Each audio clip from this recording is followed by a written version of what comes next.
Mon fils et sa femme nous ont enfermés, ma femme et moi, dans le sous-sol de notre maison. Alors que ma femme paniquait, j'ai chuchoté, silence. Ils ne savent pas ce qu'il y a derrière ce mur. Quand ils sont partis, j'ai déplacé une brique et montré à ma femme un secret que je gardais caché depuis 43 ans. Mon propre fils et sa femme nous ont enfermés, ma femme malade et moi, dans le sous-sol de notre maison victorienne, en hurlant, cette maison est à nous maintenant. Assis dans cette humidité, j'ai dit à Isidora, chut. Ils ne savent pas ce qui est caché derrière ce mur de briques. Lorsqu'ils sont partis, j'ai déplacé une brique instable, et j'ai révélé à ma femme un secret que je gardais depuis 43 ans. Un secret sur ma véritable identité, qui détruira tout ce qu'ils pensent savoir sur le nom Ashford. Bonjour, chers auditeurs. Merci de vous joindre à moi aujourd'hui. Avant de commencer mon histoire, je vous serais reconnaissant de vous abonner à la chaîne, et de laisser un commentaire pour me dire depuis quel état ou pays vous nous écoutez. Cela me réchauffe toujours le cœur de voir jusqu'où voyagent nos histoires. S'il vous plaît, bonne écoute. Cette maison victorienne respire depuis plus d'un siècle. Construite en 1922 par mon père adoptif, Henry Ashford, elle se dresse fièrement sur Drayton Street, dans le quartier historique de Savannah. Le soleil du matin filtre à travers la mousse espagnole, projetant des ombres dansantes sur notre grande véranda. J'appelle cet endroit « maison » depuis 43 ans. Isidora et moi avons emménagé ici en tant que jeunes mariés, jeunes et pleins de rêves. Nous avons élevé notre fils Dalton entre ses murs, le regardant faire ses premiers pas sur les parquets en chêne poli. Cette maison a été témoin de notre joie lorsqu'il a obtenu son diplôme, de notre fierté lorsqu'il a lancé son entreprise, et de notre bonheur lorsqu'il a ramené Arabella à la maison en tant qu'épouse. Mais c'était il y a 3 ans. 3 longues années étouffantes, depuis qu'ils ont emménagé avec nous. Tout a commencé quand Isidora a eu son premier accident vasculaire cérébral. Dalton a suggéré qu'il s'installe dans la suite principale, à l'étage, pour nous aider. Juste temporairement, papa, a-t-il dit. Nous avons déménagé en bas, dans le vieux bureau d'Henry, pour qu'Isidora n'ait pas à monter les escaliers. Le « temporairement » est devenu permanent. Leurs affaires ont envahi chaque coin. Les parfums coûteux d'Arabella ont remplacé les simples sachets de lavande d'Isidora. Leurs conversations bruyantes sur l'argent résonnaient dans des pièces qui, autrefois, ne connaissaient que des voix douces. Ce matin a commencé comme tous les autres. Je me suis réveillé avant l'aube, pour préparer les médicaments d'Isidora et lui faire son petit déjeuner. Elle peut à peine parler depuis la seconde attaque, mais ses yeux brillent encore lorsque je lui lis des poèmes. Je lui préparais des œufs brouillés bien tendres, quand Arabella est apparue dans l'encadrement de la porte. Encore cette odeur, a-t-elle dit, ne cachant pas son dégoût. Elle portait une robe de chambre en soie, qui valait plus que le salaire mensuel de la plupart des gens.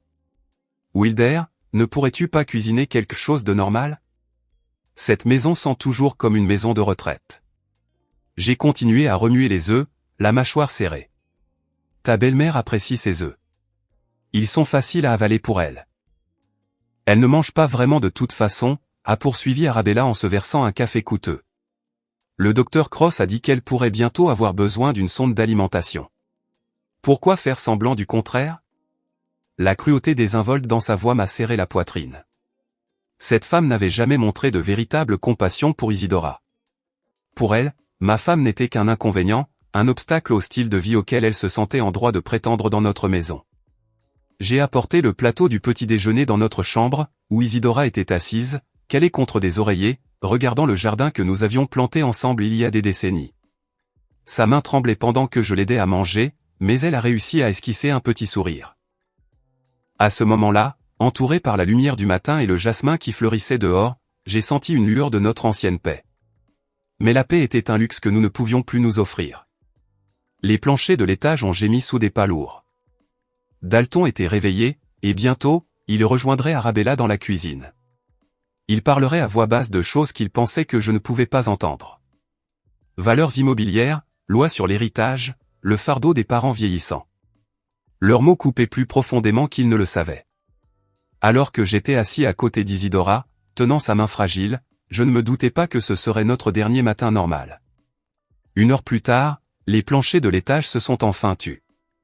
J'ai entendu des murmures, puis la descente délibérée de pas le long du grand escalier.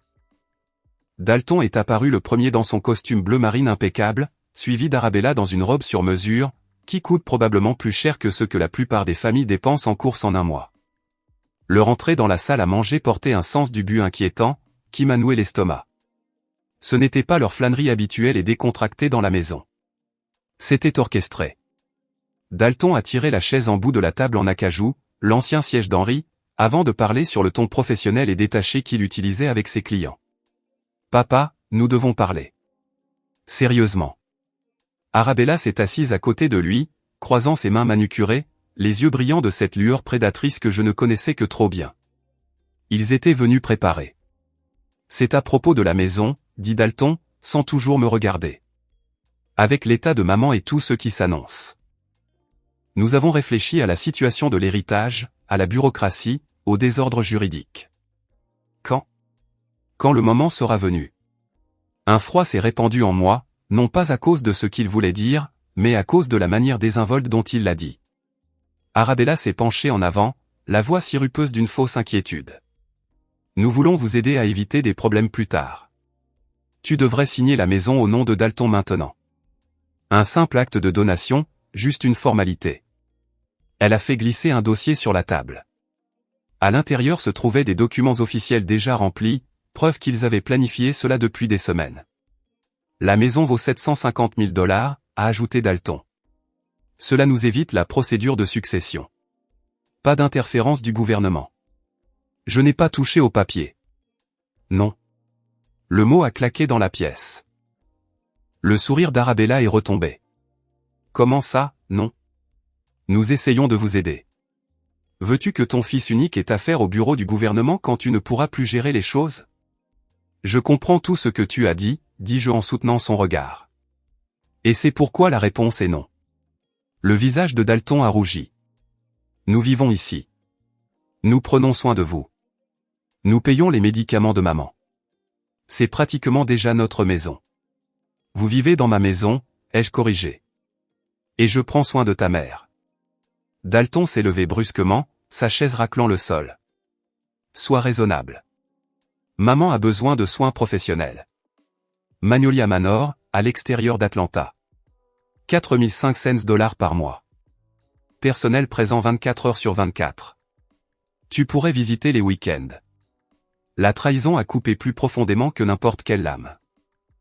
Ils avaient déjà fait des recherches sur des établissements, déjà planifié notre expulsion de notre propre maison. Vous voulez un entrepôt, dis-je doucement. Nous voulons ce qu'il y a de mieux pour tout le monde, a claqué Arabella. Tu es égoïste. Dalton a droit à cette maison. Il porte le nom Ashford. Quelque chose de sombre a vacillé dans les yeux de Dalton. Assez. J'ai fini de discuter. Il m'a attrapé le bras, pas douloureusement, mais avec autorité, et m'a traîné vers la porte du sous-sol. À 72 ans, je ne pouvais pas rivaliser avec sa force. Dalton, qu'est-ce que tu fais, ai-je crié. Cette maison est à nous maintenant, a-t-il rugi, en me poussant vers les escaliers raides. La porte a claqué, le verrou s'est enclenché. Dans l'obscurité, seule ma respiration saccadée et le gémissement effrayé d'Isidora restaient. Nous étions prisonniers dans notre propre maison. Le sous-sol était un tombeau de souvenirs oubliés. Les murs de pierre froide nous pressaient de toutes parts, et l'odeur de moisi d'une humidité vieille de plusieurs décennies remplissait mes poumons. La seule lumière venait d'une fine fente sous la porte au-dessus, plongeant tout dans un crépuscule étrange. Isidora tremblait à côté de moi sur les marches en bois brut. Sa respiration était superficielle et laborieuse, chaque expiration formant un petit nuage dans l'air glacial. J'ai passé mon bras autour de ses épaules fragiles, sentant combien de poids elle avait perdu depuis la seconde attaque. Son corps semblait aussi délicat que des feuilles d'automne. « Ça va aller, ma chérie », ai-je chuchoté, bien que les mots sonnaient creux dans cette prison de béton. Ils vont bientôt retrouver la raison. Mais c'est alors que j'ai entendu le bruit qui a brisé mon espoir. Des portières de voiture qui claquent, un moteur qui démarre, le crissement du gravier alors qu'il reculait hors de notre allée. Dalton et Arabella nous laissaient ici, enfermés dans notre propre sous-sol comme des meubles mis au rebut. Le silence qui a suivi était assourdissant.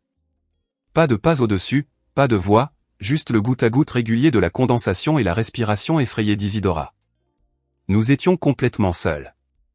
Les heures s'écoulaient lentement, mes jambes étaient perclues de crampes à force d'être assis sur les marches dures, mais je n'osais pas m'éloigner d'Isidora. Elle somnolait par intermittence contre mon épaule, se réveillant parfois en sursaut avec de petits bruits de confusion. Chaque fois, je lissais ses cheveux gris et murmurais des mots rassurants, auxquels je ne croyais pas moi-même. Le sous-sol n'avait pas été utilisé pour le stockage depuis des années. Des toiles d'araignée drapaient les coins comme des linceuls funéraires, et des bocaux vides s'alignaient sur des étagères oubliées. C'était là qu'Henri gardait sa collection de vins, à l'époque où cette maison accueillait d'élégants dîners. Maintenant, cela ressemblait à une crypte. À mesure que l'obscurité s'épaississait dehors, le rail de lumière sous la porte faiblissait. Bientôt, nous serions dans le noir complet. Cette pensée me terrifiait, non pas pour moi, mais pour Isidora.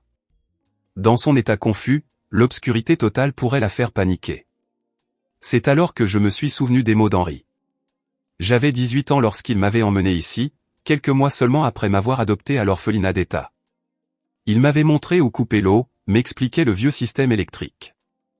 Mais ensuite, il s'était arrêté au mur du fond, celui fait de pierre des champs bruts. Wilder, avait-il dit, sa voix inhabituellement sérieuse.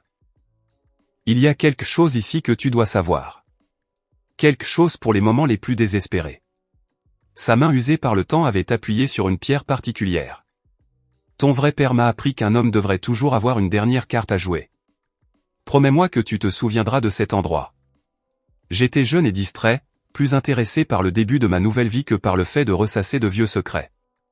Mais maintenant, 43 ans plus tard, ces mots résonnaient avec une clarté cristalline.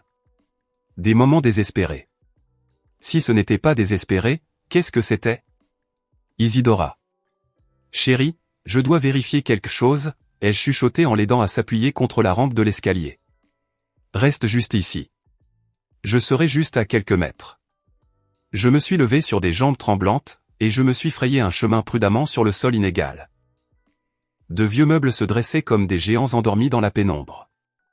J'ai heurté une chaise berçante oubliée, je me suis cogné l'orteil sur une caisse en bois, mais j'ai continué à avancer vers le mur du fond. La fondation en pierre des champs semblait rugueuse et froide sous mes paumes. J'ai passé mes mains le long de la surface, cherchant quelque chose d'inhabituel. La plupart des pierres étaient solidement scellées, mais ensuite, mes doigts ont trouvé ce que je cherchais. Une pierre était différente des autres. Elle bougeait légèrement sous la pression, comme si elle avait été soigneusement desserrée et replacée d'innombrables fois au fil des décennies. Mon cœur battait la chamade alors que j'appuyais plus fort, la sentant céder avec un léger bruit de grincement. La pierre a glissé vers l'intérieur, révélant une cavité sombre derrière elle. J'ai tendu la main dans l'espace caché, mes doigts tremblants d'anticipation et de peur. Ce que j'ai trouvé était petit, rectangulaire et froid au toucher. Avec précaution, je l'ai sorti. Une vieille boîte à tabac, le genre populaire quand j'étais enfant. Sa surface était ternie par l'âge, mais je pouvais encore distinguer les lettres effacées, Lucky Strike. Qu'est-ce que c'est? La voix d'Isidora était à peine un murmure, depuis l'autre bout du sous-sol. Je ne suis pas encore sûr, ma chérie, ai-je répondu, bien que mon pouce accéléra. Quoi qu'Henri ait caché ici, c'était assez important pour être gardé secret pendant plus de 4 décennies.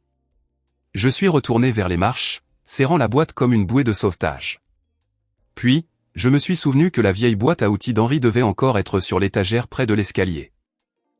J'ai tâtonné jusqu'à ce que mes doigts la trouvent, et à l'intérieur, miraculeusement, se trouvait une petite lampe de poche qui fonctionnait encore lorsque je l'ai allumée. Le faisceau faible était suffisant. Assis à nouveau à côté d'Isidora, j'ai tenu la boîte sous la lueur de la lampe. Le couvercle était coincé par l'âge et l'humidité, mais après plusieurs tentatives, il s'est finalement ouvert avec un petit clic. À l'intérieur, enveloppés dans un tissu huilé, se trouvaient des papiers. De vieux papiers jaunis par le temps, mais toujours lisibles. Mes mains tremblaient alors que je dépliais le premier document sous le faisceau de la lampe. C'était un acte de naissance, mais pas le mien. Du moins, pas celui que j'avais toujours connu. Celui-ci portait un nom qui m'a glacé le sang, Marcus Thompson. Né à Atlanta, en Géorgie, à la même date que mon anniversaire.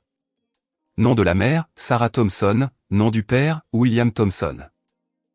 Mais alors que je dépliais le second document, l'impossible est devenu indéniable. C'était un décret d'adoption, officiel et tamponné. Marcus Thompson, âgé de 6 mois, adopté par Henry Ashford, médecin veuf de Savannah, Géorgie. Le nouveau nom de l'enfant, Wilder Ashford. Toute mon identité, tout ce que je pensais savoir sur moi-même s'est effondré à ce moment-là. Je n'étais pas le neveu d'Henri, recueilli après la mort de mes parents dans un accident de voiture, l'histoire qu'on m'avait racontée toute ma vie. J'étais Marcus Thompson, adopté par de parfaits inconnus. Le troisième document était une lettre écrite de l'écriture familière d'Henri. Sous le faisceau de la lampe de poche, je pouvais clairement lire « Mon cher fils, si tu lis ceci, c'est que des circonstances désespérées t'ont amené à cette cachette. Ton père, William Thompson, était chef de cabinet du gouverneur Talmadge, un homme brillant qui a servi son État avec honneur. Mais en 1952, il a été accusé d'avoir vendu des informations classifiées, trahissant des secrets militaires. Je connaissais William personnellement en tant que médecin du manoir du gouverneur, et je n'ai jamais cru ces accusations. Mais ton père est devenu un bouc émissaire. Il s'est ôté la vie en prison plutôt que de subir un procès public qui détruirait sa famille à jamais. Ta mère Sarah s'est retrouvée avec rien d'autre que la honte et un bébé dont le nom du père était devenu un poison dans la politique de Géorgie. J'ai proposé de t'adopter, de te donner mon nom et ma protection. Le nom Thompson t'aurait suivi comme une ombre, fermant les portes que le nom Ashford ouvrait. Garde ce secret, mon fils. Il y a ceux qui l'utiliseraient pour détruire tout ce que tu as construit. Mon esprit vacillait sous le poids des implications. Tout. Mon mariage avec Isidora, mon acceptation dans les cercles sociaux de Savannah, mes relations d'affaires, même la fierté de Dalton pour l'héritage Ashford. Tout cela était bâti sur une fondation qui pourrait s'effondrer si cette vérité venait un jour à la lumière. Wilder. La voix d'Isidora était plus forte maintenant, inquiète. Qu'est-ce que ça dit? Le faisceau de la lampe tremblait dans ma main alors que je regardais le visage d'Isidora assimiler ce qu'elle voyait. Ses yeux allaient de l'acte de naissance au papier d'adoption, puis à la lettre d'Henri. J'ai pu voir le moment où elle a compris. Sa bouche s'est entr'ouverte, et elle m'a regardé comme si elle voyait un étranger. Marcus Thompson, chuchota-t-elle, sa voix à peine audible. Tu n'es pas vraiment Wilder Ashford. J'ai posé la lampe de poche avec précaution, son faisceau créant un petit cercle de lumière dans notre prison sombre. Non, ma chérie, je ne le suis pas, les mots semblaient étranges sur ma langue, comme si je confessais un crime que j'avais commis sans le savoir. Je viens juste de l'apprendre moi-même, en lisant la lettre d'Henri. Je suis aussi choqué que toi. Elle a tendu une main tremblante pour toucher mon visage, ses doigts traçant les lignes familières qu'elle connaissait depuis des décennies. Que t'a raconté Henri en grandissant? Quel mensonge avons-nous cru tous les deux? Ma poitrine s'est serrée alors que je me rappelais l'histoire soigneusement construite. Il m'a dit que mes parents étaient de sa famille éloignée, de bonnes gens qui sont morts dans un accident de voiture quand j'avais 6 mois. Il a dit qu'il m'avait recueilli parce que la famille doit prendre soin de la famille. Je n'ai jamais remis cela en question. Pourquoi l'aurais-je fait? Et maintenant? Demanda-t-elle, sa voix à peine un murmure. Maintenant, je réalise que tout ce que je pensais savoir sur moi-même est un mensonge. J'ai repris la lettre d'Henri, les mains tremblantes. D'après ceci, mon vrai père était William Thompson, chef de cabinet du gouverneur. Mais il a été accusé de vendre des informations militaires classifiées, de trahir des secrets d'État. J'ai pu voir son visage pâlir dans la lueur de la lampe. Accusé. Henri écrit qu'il n'a jamais cru aux accusations, que William est devenu un bouc émissaire, mais cela n'a pas importé. William Thompson s'est suicidé en prison plutôt que d'affronter un procès public. Son nom est devenu un poison dans la politique de Géorgie. Isidora est restée silencieuse pendant un long moment, absorbant l'ampleur de ce que cela signifiait. Donc Henri t'a sauvé. Il t'a sauvé d'être le fils d'un homme marqué comme traître. Mais il a aussi construit toute ma vie sur un mensonge. Notre mariage, mes affaires, nos relations, notre place dans la société de Savannah, tout cela existe parce que les gens croient que je suis un Ashford, pas un Thompson. Qu'est-ce que cela signifie pour nous maintenant? Demanda-t-elle, bien que je puisse voir dans ses yeux qu'elle commençait à comprendre. Cela signifie que nous avons quelque chose que Dalton ignore, dis-je lentement, le plan se formant dans mon esprit. Il a passé toute sa vie à être fier du nom Ashford, bâtissant son entreprise d'investissement sur cette réputation. Ses clients sont des politiciens, de vieilles familles de Géorgie qui attachent une grande importance aux lignées et à l'honneur. Une lente compréhension s'est répandue sur ses traits marqués par le temps. S'il savait qu'il est le petit-fils de William Thompson, son entreprise s'effondrerait du jour au lendemain. Aucun politicien ne lui confierait ses informations financières. Aucune famille d'élite ne le laisserait gérer sa richesse. Les gens même qu'il courtise lui tourneraient le dos, et il n'en a aucune idée, souffla TL. Aucune idée du tout. Pour lui, nous ne sommes que de vieux gens encombrants qui font obstacle à son héritage. Il pense que le nom Ashford lui donne droit à tout, cette maison, le respect, le statut social. Mais tout cela est bâti sur le mensonge soigneusement construit par Henry.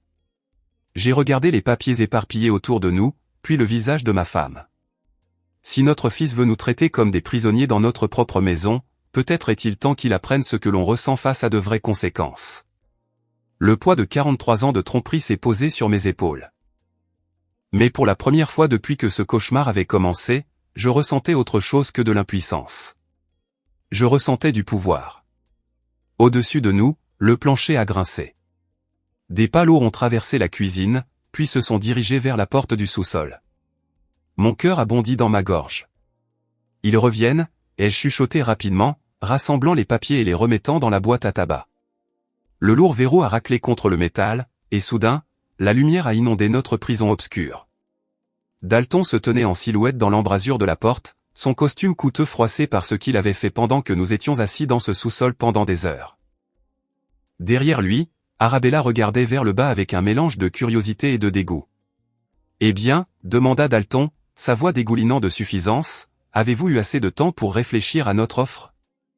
J'ai aidé Isidora à se lever, sentant à quel point elle s'était affaiblie pendant notre emprisonnement. Ses jambes tremblaient sous elle, et je pouvais entendre que le sifflement dans sa respiration avait empiré. L'air froid et humide n'avait pas été clément pour son état.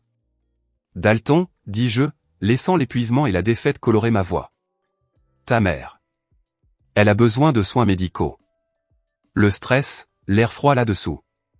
S'il te plaît, laisse-moi appeler le docteur Cross. » Arabella s'est avancée, son visage s'éclairant de ce qui ressemblait à une véritable inquiétude. « Oh mon Dieu, est-ce qu'elle fait une autre crise? On ne peut pas la laisser s'effondrer sur nous. » « Laissez-moi juste passer un coup de fil, ai-je supplié, soutenant le poids d'Isidora contre mon épaule. Le docteur Cross connaît son état. Elle a besoin d'être examinée. Dalton nous a étudiés tous les deux un instant, pesant clairement ses options. Une belle-mère malade était la dernière chose qu'il voulait sur les bras. Très bien, dit-il finalement. Un appel, mais fais vite, et pas de coup tordu. Il m'a tendu son téléphone portable, surveillant attentivement pendant que je composais le numéro. Mais le numéro que j'appelais n'était pas celui du docteur Minerva Cross.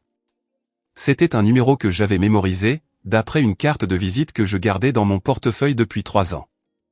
Un avocat spécialisé dans les conflits familiaux complexes.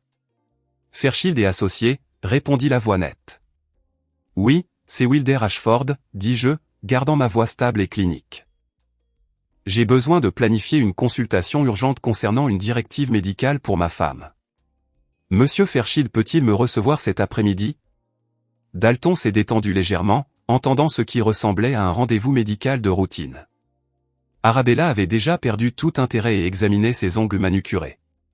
Certainement, Monsieur Ashford, répondit la réceptionniste. Monsieur Fairchild a un créneau à 16 heures. Dois-je vous inscrire? Oui, merci. J'apporterai tous les documents nécessaires avec moi. J'ai mis fin à l'appel et rendu le téléphone à Dalton. Le docteur Cross veut voir ses dossiers médicaux et ses informations d'assurance. Je dois rassembler quelques papiers et la rencontrer cet après-midi. Bien, dit Dalton en empochant son téléphone. Peut-être que maintenant tu commenceras à être raisonnable sur ce qui est le mieux pour tout le monde. Peut-être que je le ferai, répondis-je doucement, en aidant Isidora à se diriger vers notre chambre. Peut-être que je le ferai. 3 heures plus tard, j'étais assis en face de Reginald Fairchild dans son bureau du centre-ville de Savannah. C'était un homme dans la cinquantaine, aux cheveux gris acier et aux yeux perçants qui ne manquaient rien. J'avais apporté la boîte à tabac d'Henry avec moi, et maintenant son contenu était étalé sur son bureau en acajou poli. Fairchild a étudié l'acte de naissance, les papiers d'adoption et la lettre d'Henry avec l'intensité concentrée d'un chirurgien examinant des radiographies. Lorsqu'il a enfin levé les yeux, il y avait quelque chose de prédateur dans son sourire. Monsieur Ashford, ou devrais-je dire Monsieur Thompson, c'est tout à fait remarquable, dit-il en se penchant en arrière dans son fauteuil en cuir. Votre fils a bâti toute son entreprise d'investissement sur ses relations avec l'élite politique de Géorgie, n'est-ce pas? Oui, répondis-je. Sa liste de clients se lit comme le bottin mondain du gouvernement de l'État et des vieilles familles de Savannah, et ils lui font confiance parce qu'ils croient qu'il vient de l'honorable lignée des Ashford. Exactement. Le sourire de Fairchild s'est élargi. Eh bien, monsieur Thompson, je crois que nous avons tout ce dont nous avons besoin. Une semaine plus tard, j'étais assis dans notre salon, lisant le journal du matin, lorsque la sonnette a retenti. À travers les rideaux de dentelle, je pouvais voir une berline noire garée dans notre allée. Coûteuse, professionnelle, le genre de voiture qui signifiait des affaires sérieuses.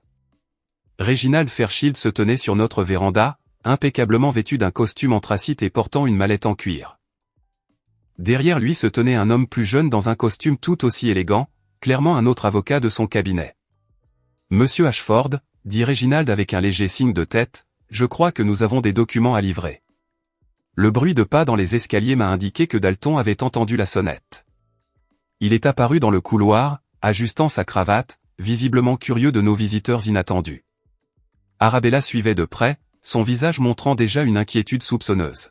« Puis-je vous aider, messieurs » demanda Dalton, s'avançant avec l'air confiant d'un homme qui croyait posséder tout ce qui était en vue. « Dalton Ashford » demanda Reginald, bien que son ton suggéra qu'il connaissait déjà la réponse.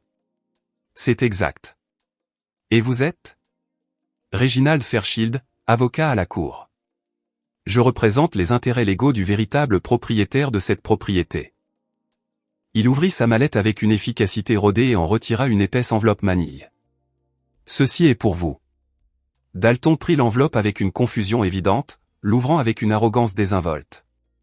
J'ai observé son visage alors qu'il commençait à lire, j'ai vu le moment exact où la confusion s'est transformée en incrédulité, puis en quelque chose approchant la panique. Avis d'expulsion, bafouilla-t-il, la voix brisée. Qu'est-ce que c'est censé vouloir dire, bordel ? Arabella lui arracha les papiers des mains, ses yeux parcourant le langage juridique avec une alarme croissante. Ça dit que la maison appartient à Wilder, pas à toi. Ça dit que notre acte de donation, elle leva les yeux, le visage pâle. Frauduleux. J'en ai peur, répondit Reginald avec un calme professionnel.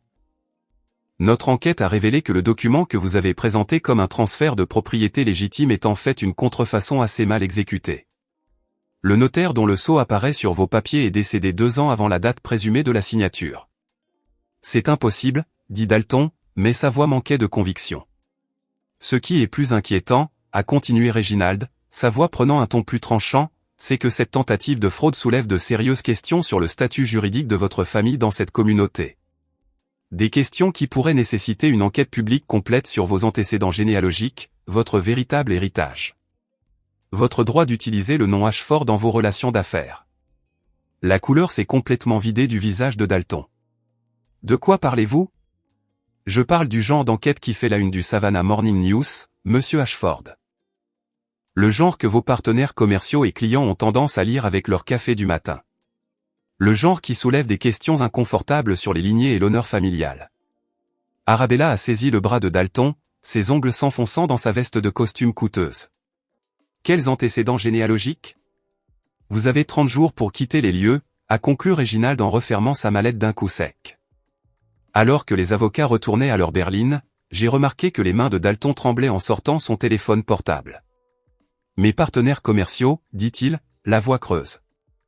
Ils vont commencer à poser des questions. 3 jours plus tard, notre salon était rempli de gens que je n'avais pas vus depuis des mois, peut-être des années. Dalton avait convoqué une réunion de famille d'urgence, et l'urgence dans sa voix les avait tous fait accourir.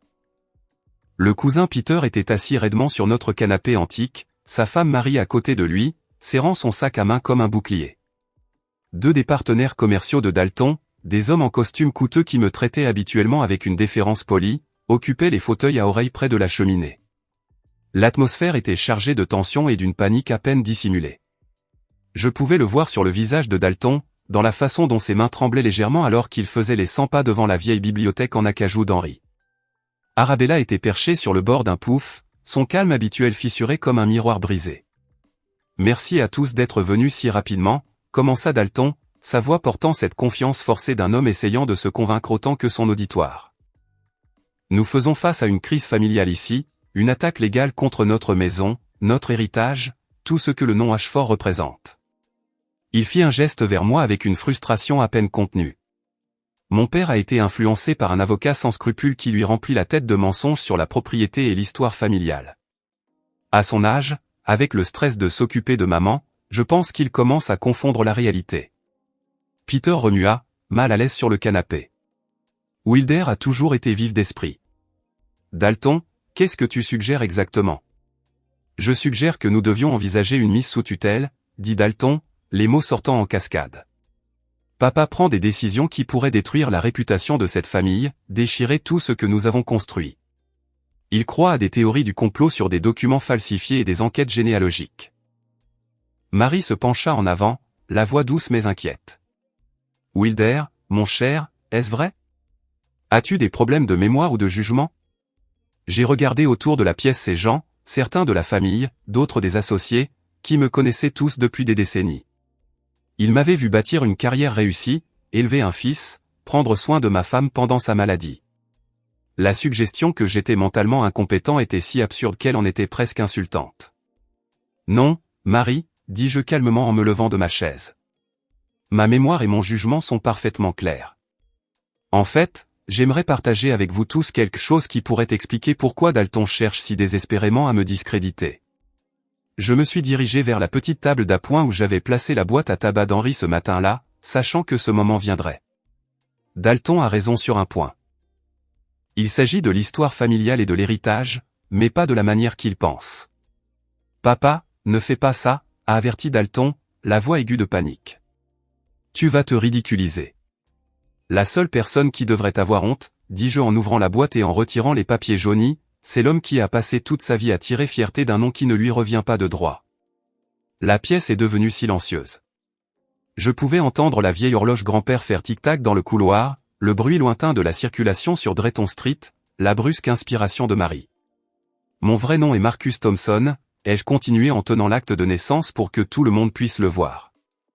J'ai été adopté bébé par Henry Ashford après que mon père biologique, William Thompson, a été accusé de vendre des secrets d'État, et est mort en prison plutôt que d'affronter un procès. Le visage de Peter est devenu blanc. La main de Marie a volé à sa bouche. Les partenaires commerciaux ont échangé des regards qui en disaient long sur leur désir soudain d'être n'importe où ailleurs. Dalton a bâti sa société d'investissement sur des relations avec l'élite politique de Géorgie, dis-je, ma voix devenant plus forte à chaque mot. Ses clients lui font confiance parce qu'ils croient qu'il vient de l'honorable lignée des Ashford. Mais ce n'est pas le cas. Il est le petit-fils d'un homme accusé de trahison, et chaque poignée de main, chaque accord, chaque relation client est bâtie sur ce mensonge. La pièce est tombée dans le silence alors que tout le monde fixait mon fils avec dégoût. 6 mois ont passé depuis cet après-midi dévastateur dans notre salon, et le silence dans notre maison victorienne n'a jamais semblé aussi paisible. Le genre de silence qui ne vient pas du vide, mais de l'absence de toxicité, du départ des gens qui n'apportaient rien d'autre que tension et avidité dans notre foyer. Dalton et Arabella ont quitté Savannah le lendemain même. J'ai entendu par le cousin Peter qu'ils avaient emballé leurs affaires au milieu de la nuit, comme des voleurs fuyant une scène de crime. En une semaine, la société d'investissement de Dalton s'était effondrée. Ses clients, ses familles politiques prestigieuses et l'argent de la vieille Géorgie, qui valorisaient la réputation par-dessus tout, ont retiré leur compte plus vite qu'on ne pouvait dire, Thompson. Le scandale de son acte frauduleux, combiné à la révélation de son véritable héritage, l'a rendu radioactif dans la communauté financière très soudée de Savannah. Ils ont déménagé dans une petite ville de l'Alabama. On m'a dit qu'Arabella avait trouvé du travail comme réceptionniste dans un salon de beauté. Dalton, eh bien, personne ne semble savoir ce que fait Dalton maintenant. Il n'appelle ni n'écrit, c'est certain. Pour moi, il a simplement cessé d'exister, comme le fantôme que je lui avais dit qu'il était. Mais cette histoire ne concerne pas vraiment la chute de Dalton. Elle concerne ce qui est venu après. La santé d'Isidora s'est remarquablement améliorée depuis que le stress a quitté notre maison. Sans la tension constante, sans les commentaires cruels d'Arabella et les exigences prétentieuses de Dalton, ma femme a trouvé une sorte de paix qui a permis à son corps de guérir. Elle lutte encore avec les effets de ses accidents vasculaires cérébraux, mais son appétit est revenu. Son sommeil est réparateur et, plus important encore, son sourire est revenu. Nous avons apporté quelques changements à la maison. Ce sous-sol où nous avons découvert la vérité sur mon passé, j'ai engagé des entrepreneurs pour le transformer en quelque chose de beau, un espace lumineux et aéré avec un éclairage et une ventilation appropriés. C'est devenu mon bureau personnel, bordé d'étagères et rempli de fauteuils confortables. Parfois, je m'assois là-bas le soir, ne pensant pas aux secrets cachés derrière les murs, mais profitant simplement de la satisfaction tranquille d'un espace reconquis. Notre voisin, Léopold Gray, passe presque tous les après-midi maintenant. C'est un veuf d'environ mon âge qui vit 3 maisons plus loin, et il est devenu une sorte de bénédiction. Il aide aux travaux de jardinage, nous apporte des légumes de son jardin et, surtout, il traite Isidora avec le doux respect qu'elle mérite. C'est drôle comme le fait d'éliminer les personnes toxiques de sa vie laisse de la place pour que des personnes véritablement bonnes y entrent. J'ai appris quelque chose de profond ces derniers mois. La famille n'est pas seulement une question de sang ou de non partagé. C'est une question d'amour, de respect et de souci sincère du bien-être de l'autre. Dalton a partagé mon nom adoptif, a vécu dans ma maison et m'a appelé père pendant 40 ans. Mais Léopold, qui nous connaît depuis 6 mois, a montré plus de véritable esprit de famille que mon fils ne l'a jamais fait. Le nom Ashford que j'ai porté avec tant de peur pendant tant d'années ne me définit plus. Le nom Thompson, avec lequel je suis né, non plus. Je suis simplement Wilder, un homme qui aime sa femme, s'occupe de son jardin, et a appris que l'héritage le plus précieux que nous puissions laisser derrière nous n'est pas l'argent ou la propriété, mais l'exemple de la façon dont nous traitons les gens qui dépendent de nous. Henri m'a sauvé de la honte des accusations portées contre mon père, mais à la fin, c'est en tenant tête à l'avidité de mon propre fils que je me suis vraiment libéré. Rappelez-vous, la vraie richesse ne se mesure pas en dollars ou en actes de propriété, mais dans l'amour que nous donnons et la dignité que nous maintenons, même dans nos heures les plus sombres. En repensant à cette histoire vraie, je réalise que j'ai commis une terrible erreur qui m'a presque tout coûté. J'ai passé 72 ans à vivre un mensonge, portant le poids d'un secret qui n'avait pas besoin d'être honteux. Ne soyez pas comme moi. Ne laissez pas la peur du jugement vous empêcher de vivre authentiquement. La vérité a une façon de nous libérer, même quand nous pensons qu'elle va nous détruire. Les histoires de mon grand-père m'ont appris que la famille n'est pas une question de lignée ou de nom prestigieux. C'est une question de personnes qui se tiennent à vos côtés quand l'obscurité tombe, qui prennent soin de vous sans rien attendre en retour. Henry Ashford m'a donné son nom, mais c'est l'amour inébranlable d'Isidora et l'amitié sincère de Léopold qui m'ont montré ce que signifie vraiment une vraie famille. Cette histoire vraie ne parle pas seulement d'héritage ou d'avidité. Elle parle de l'héritage de caractère que nous transmettons aux générations futures. Nous pouvons choisir d'élever des enfants qui valorisent la compassion plutôt que la richesse, l'intégrité plutôt que le statut. Dieu sait que j'ai échoué à cet égard avec Dalton, mais peut-être que partager ces histoires de grand-père peut aider d'autres à éviter mes erreurs. La plus grande leçon de cette histoire vraie, n'attendez pas une crise pour révéler votre moi authentique. Ne laissez pas l'orgueil et la peur vous priver de relations authentiques. Les gens qui comptent vraiment vous aimeront pour ce que vous êtes, pas pour le nom que vous portez ou la maison que vous possédez. Si cette histoire a résonné en vous, partagez-la avec quelqu'un qui a besoin de l'entendre. Abonnez-vous à notre chaîne pour plus d'histoires de grand-père touchantes, et dites-moi dans les commentaires quelle leçon familiale a le plus façonné votre vie. Vos histoires comptent tout autant que la mienne.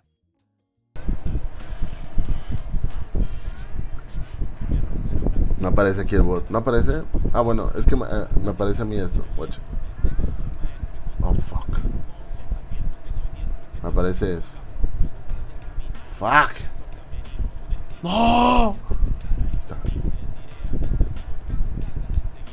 Me aparece esto de aquí arribita. Evasor de beta. Imagino por eso no desaparece.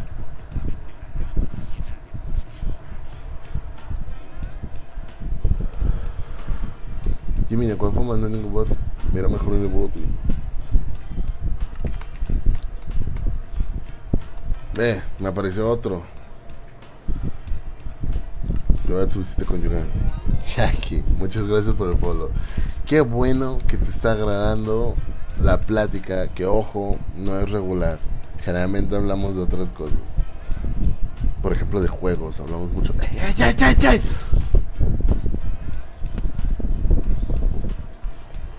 Llevo como pinches media hora y sin follow. No, ahí andas. Ahí, plática y plática, comadre.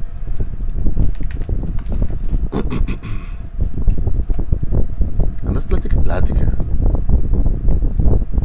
Que no está mal, no está mal. Bienvenida, bienvenida. Yo estoy viendo Blue Lock y por esta mierda de stream dejé de verlo. Ey, mañana trabajo y mírame, como loro. Sí, sí, sí. Todos aquí creo que trabajamos, de hecho. Excepto Joaquín. Ah, fuck, ¿cómo lo va a hacer aquí? Ya.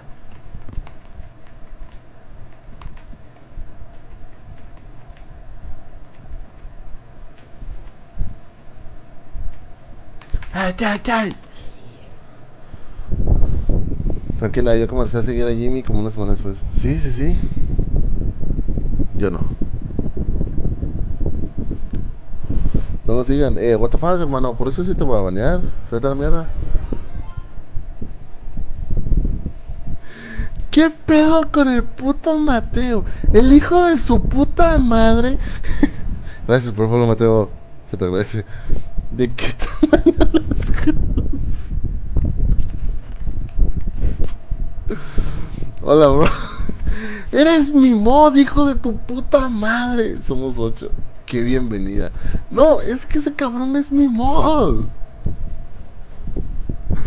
Es mi mod y el cabrón me dejó de seguir y me volvió a seguir. Ya iba a matar a presumir sus 28. Bueno, tú la. Es que me enojé contigo, bro. ¿Por qué? ¿Por qué te enojaste conmigo? Ese Mateo es. No. No creo. No es, creo. Nomás. Ya tenemos una mirada. ¿Quieres ver? No, gracias, hermano. No tóxico. Me gusta aquí. Ah, sí, sí. Toxiquísimos sí somos. Somos demasiado tóxicos. Toxiquísimos sí. Somos unas nenas sentidas aquí. Traía. Ah, bueno. What the fuck, me desprecias. Pues claro.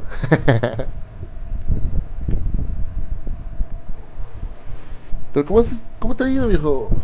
Habías dicho que te está yendo de la mierda, ¿no?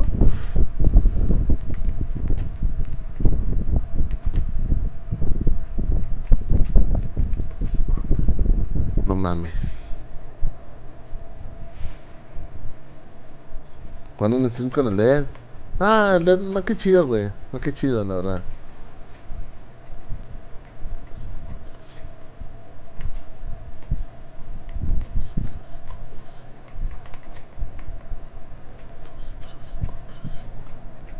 A ver. ¡Puta verga!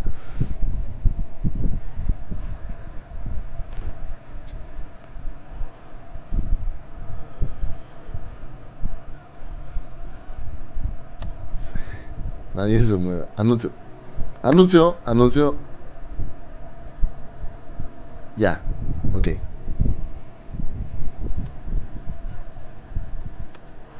Esa es otra cosa. Yo sé que les pongo anuncios, ¿verdad? Pero yo sí me espero a que estén todos. Una buena mirada de fácil 15 segundos de chorro, nada más.